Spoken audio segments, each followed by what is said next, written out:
সুপ্রিয় দর্শক আসসালামু আলাইকুম, কেমন আছেন আপনারা? নিশ্চয়ই ভালো আছেন। আজকের ভিডিওতে আপনাদের সবাইকে স্বাগত জানাচ্ছি।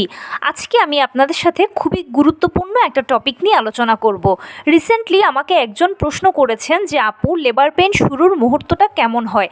তাহলে চলুন এটা নিয়ে আলোচনা করা যাক।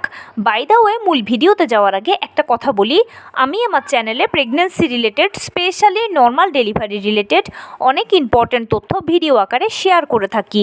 এই তথ্যগুলো আমার পার্সোনাল এক্সপেরিয়েন্স ও আমার ডক্টরের সাজেশন থেকে নেওয়া। তাই আমার চ্যানেলটিকে যদি একবার আপনারা ভিজিট করেন, তাহলে আপনারা আপনাদের প্রশ্নাতীত মনের অনেক প্রশ্নের উত্তর পেয়ে যেতে পারেন। আমন্ত্রণ জানাবো আমার চ্যানেলটিকে একবার ভিজিট করে দেখার জন্য। এবারে চলুন মূল আলোচনায় যাওয়া যাক। আমি শুরুতেই বলেছি আজকে আলোচনা করব, রিসেন্টলি আপনারা একজন আমাকে প্রশ্ন করেছেন যে আপু, লেবার পেইন শুরুর মুহূর্তটা কেমন হয়? চলুন এটা নিয়ে আলোচনা করি। দেখুন, আমরা সবাই জানি যে সিজারটা হচ্ছে পূর্ব পরিকল্পিত, যেখানে ডাক্তার আপনাকে আগেই বলে দেবে যে অমুক দিনের অমুক তারিখে অমুক সময় সিজার হবে। সে মতে আপনি হসপিটালে গিয়ে সিজার করাতে পারবেন। এরপরে এক একটা হসপিটালের এক একটা প্যাকেজ থাকে, কারো 3 দিনের প্যাকেজ, কারো 4 দিনের প্যাকেজ। সে মতে হসপিটালে থেকে আপনি বাসায় চলে আসতে পারবেন। তাই সিজার নিয়ে আলাদা করে কিছু বলার নেই। কিন্তু নর্মাল ডেলিভারির ক্ষেত্রে যেহেতু এটা প্রাকৃতিক পদ্ধতি, তাই এখানে অনেকগুলো সাইন আছে, সিমটম আছে। বিশেষ করে জরায়ু মুখ খোলা, লেবার পেইনের ব্যাপারে কিছু স্পেসিফিক বিষয় রয়েছে যেগুলো অবশ্যই জানা উচিত। তো লেবার পেইন শুরুর মুহূর্তটা আসলে কেমন হয়, এটা নতুন মায়েদের জানার ভীষণ আগ্রহ থাকে। দেখুন, মোটামুটি লেবার পেইন শুরুর পূর্বে আপনি আপনার মধ্যে যে লক্ষণগুলো বেশি দেখতে পাবেন, সেগুলো হচ্ছে কোমরে ব্যথা, তলপেটে ব্যথা, ঘন ঘন প্রস্রাবের চাপ অনুভব হওয়া। আপনি বাথরুমে যাচ্ছেন, 2-1 ফোঁটা প্রস্রাব হচ্ছে, অথবা হচ্ছেও না কিন্তু মনে হচ্ছে যেন সবসময় আপনার প্রস্রাবে একটা চাপ ফিল করছেন। তার পাশাপাশি মাঝে মাঝে আপনার পেট শক্ত হবে, কয়েক সেকেন্ড থাকবে, চলে যাবে। 24 ঘন্টার মধ্যে এটা যদি 2-3 বার হয় তাহলে ঠিক আছে।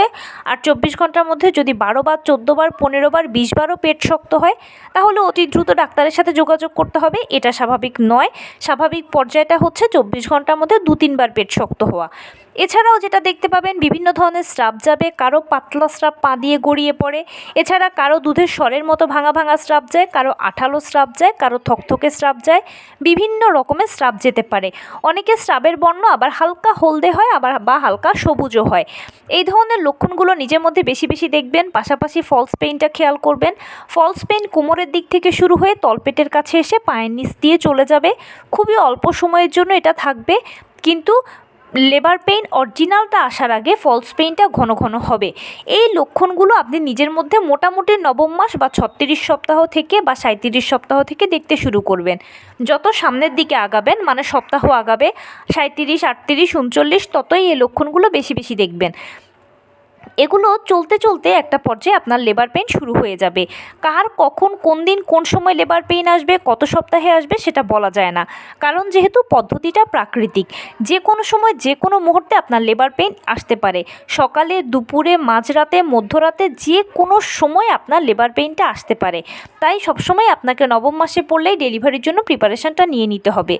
আর যদি আমি বিশেষ লক্ষণের কথা বলি, তাহলে এরকম কিছু নেই যে লেবার পেইন আসার আগে হাত পা ঝিমঝিম করে, অথবা মাথা ব্যথা করে, অথবা প্রচণ্ড কোমরে ব্যথা করে। এই ধরনের কোনো কিছু নেই। আপনি স্বাভাবিক লক্ষণগুলোর মধ্যে দিয়ে চলতে একটা সময় আপনার লেবার পেইন শুরু হয়ে যাবে। আমার ভিডিওগুলো থেকে আপনারা নিশ্চয়ই ইতিমধ্যে জেনে গেছেন যে কখনোই নর্মাল ডেলিভারি প্রক্রিয়া ধরেই পেইন দিয়ে শুরু হবে না। অবশ্যই নর্মাল ডেলিভারি প্রক্রিয়াটা শুরু হবে পিরিয়ড হওয়া দিয়ে। পিরিয়ডের প্রথম দিন আমাদের যেরকম হালকা বাদামি বা হালকা গোলাপি বর্ণের স্রাব যায়, এখানেও ঠিক সেরকমই হালকা বাদামি বর্ণের বা গোলাপি বর্ণের স্রাব যাবে। এর পরবর্তীতে 1 ফোঁটা 2 ফোঁটা করে পানি ভাঙবে। তার পরবর্তীতে আপনার লেবার পেইনটা আসবে। লেবার পেইন প্রথমে হালকা, তারপরে মাঝারি, তারপরে ভারী হবে। পেইনটা কখনো একটানা হবে না, এটা থেমে হবে। কারো 10 মিনিট পরপর, কারো 15 মিনিট পরপর, কারো বা আবার আধা ঘন্টা পরপর। পেইন যত ভারী হবে ততই আপনার জরায়ু মুখ 4 সেন্টিমিটার খুলবে। নিশ্চয়ই জেনে গেছেন এরই মধ্যে যে জরায়ু মুখ 4 সেন্টিমিটার না খুললে ডেলিভারি হবে না। আর পেইনটা যখন ভারী হবে তখনই জরায়ু মুখটা 4 সেন্টিমিটার খুলবে।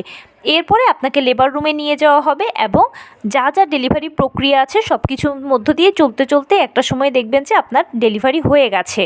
আর প্লাসেন্টা ডেলিভারির মাধ্যমে সাকসেসফুলি আপনি আপনার দীর্ঘ 9 মাসের জার্নিটাকে নর্মাল ডেলিভারির মাধ্যমে শেষ করতে পারবেন।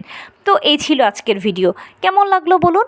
যদি ভালো লেগে থাকে ও হেল্পফুল হয়ে থাকে তাহলে প্লিজ লাইক, কমেন্ট, শেয়ার করতে একদম ভুলবেন না। আর সেই সাথে আমার চ্যানেলটিকে সাবস্ক্রাইব করার বিনীত অনুরোধ রইল।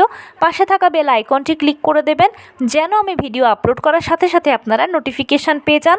যদি কোনো প্রশ্ন থাকে কমেন্টসে জানাবেন, আমি রিপ্লাই দেব। প্লাস যদি কোনো পরামর্শ থাকে যে কোন বিষয়ের উপরে ভিডিও বানালে আপনারা উপকৃত হবেন সেটাও জানাবেন।